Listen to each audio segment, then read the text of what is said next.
This is the older Harbor Freight lift that I bought yesterday.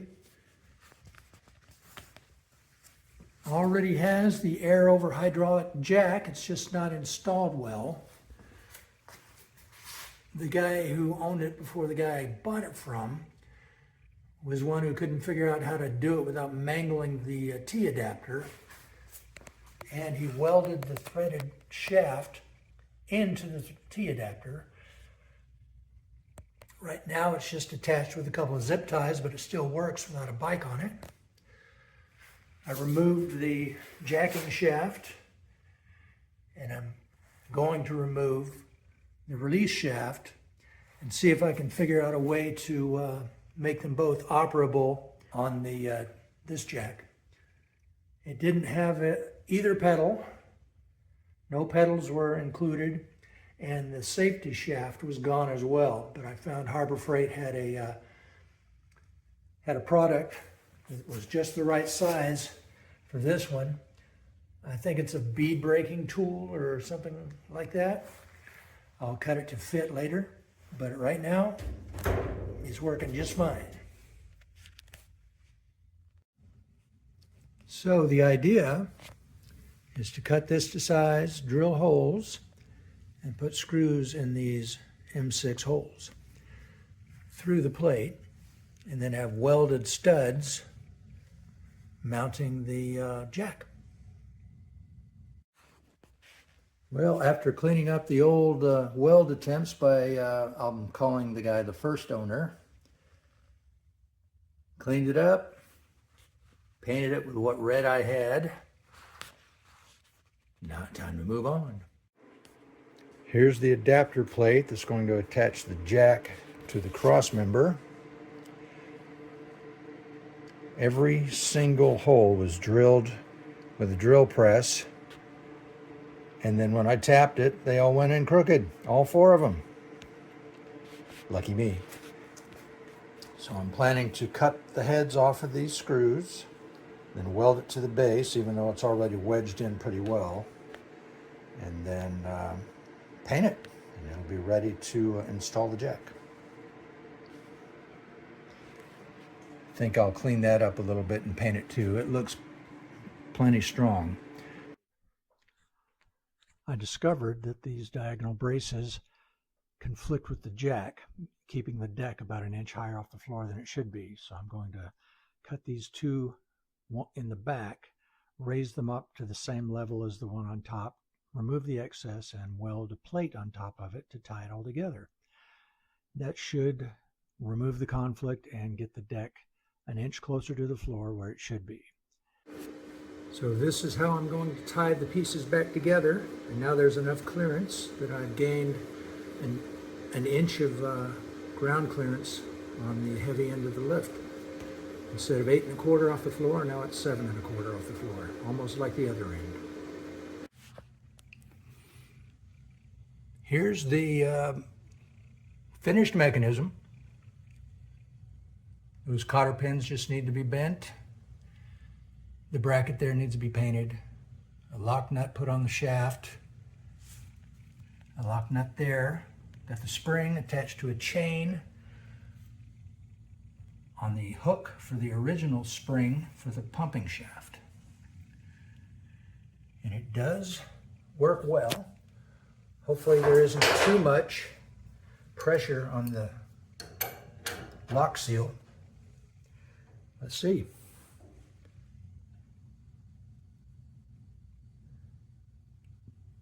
This is my interim pedal. And when you release, it stops.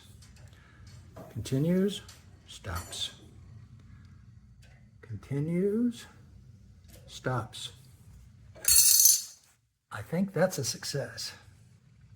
Cool. Now I have to make the pedal, among other things. Turns out I did have some paint. It's a close match to the Harbor Freight red, but not enough of it to use on hidden areas. It's not too bad. Obviously this is the finished foot pedal for the release. Well, here we go.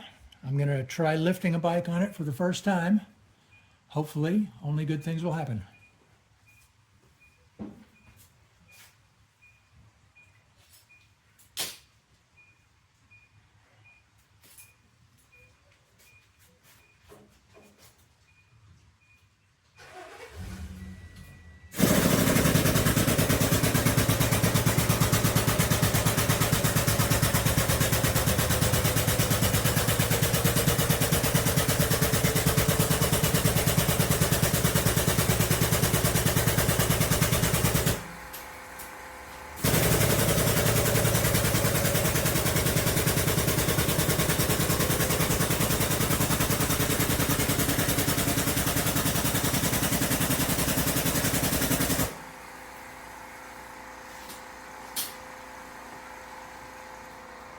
Success! Perhaps in a moment I'll lower it. Well, let's see how lowering goes.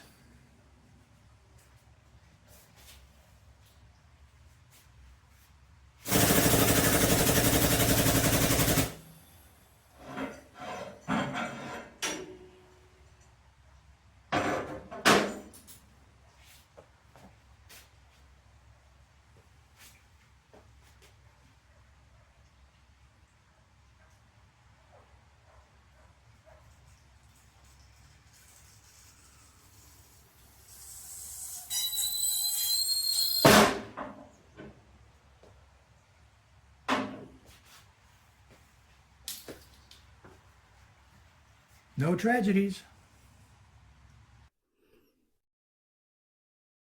This is a summary of the changes I made to this lift after I bought it. As a reminder, it was missing the wheel clamp, it was missing the raising pedal, it was missing the lowering pedal, the safety bar, and the original jack. I think that's all of it. This jack was included, but it was not installed. So I made an adapter plate. I'm pretty sure this is an old central pneumatic lift because the newer ones aren't made this way, either one of them. I made the attachment and the mechanism to release the pressure in the jack. I made the pedal to release the pressure. I added 2 lifts to go below the safety bar, so the deck would be about 1.5 inches higher than it would have been otherwise. I added this little vertical piece as a keeper for the hose when it's in storage.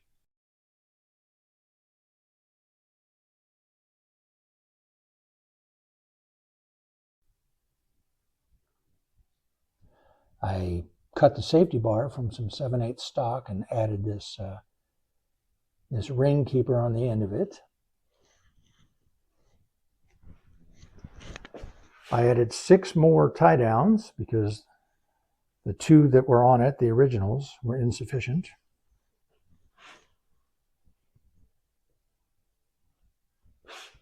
I added this plate to the bottom, or this bar stock to the bottom of the dropout cover, so it would hook underneath the edge of the opening and not lift up if something were to hit it too hard. Now to install it,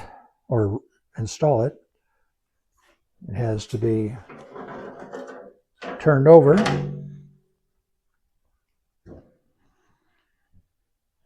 dropped in the hole, slid forward, and then dropped in place in the back. It will not come out unless you lift here first.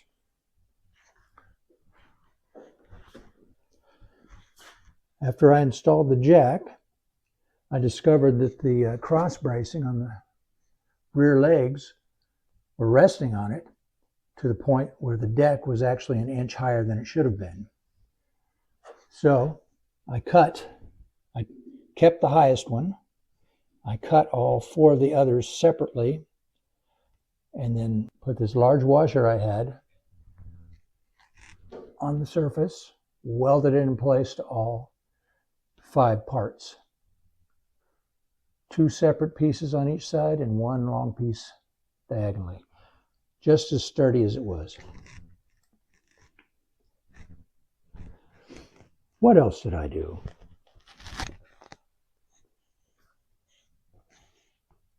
I put a Harbor Freight wheel vise on the deck.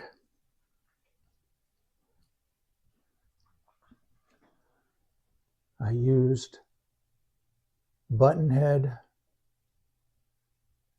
socket screws to make it easier to remove, because a regular hex head socket would be very difficult to fit next to this rubber piece.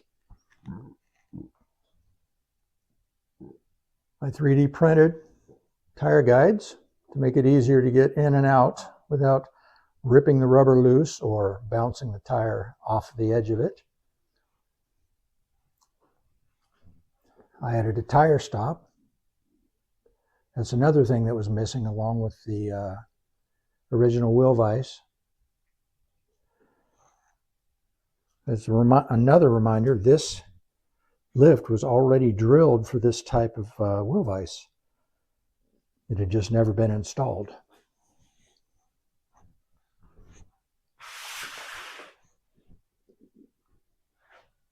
I replaced the original nut on this with a wing nut, so this can be reversed for storage, or if it's in the way, make it easier to take it off.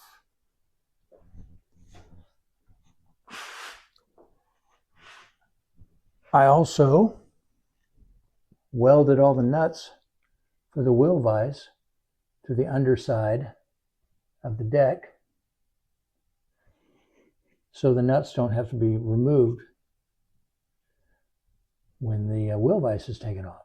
Just take out the bolts, put them in their little box, stash it on a shelf.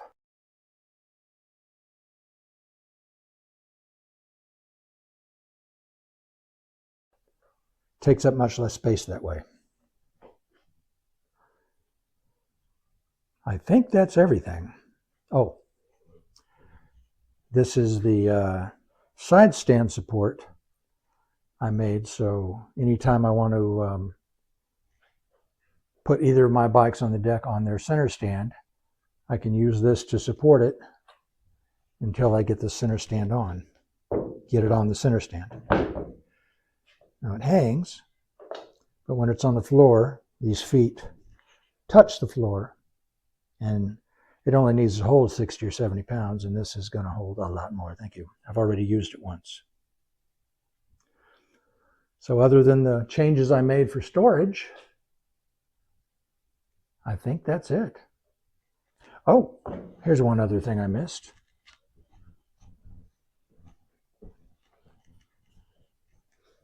I put this piece of angle here,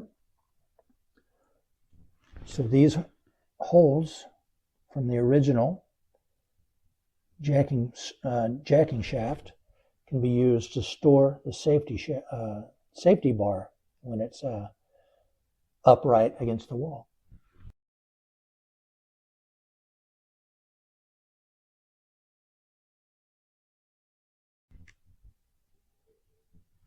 Now I think that's it.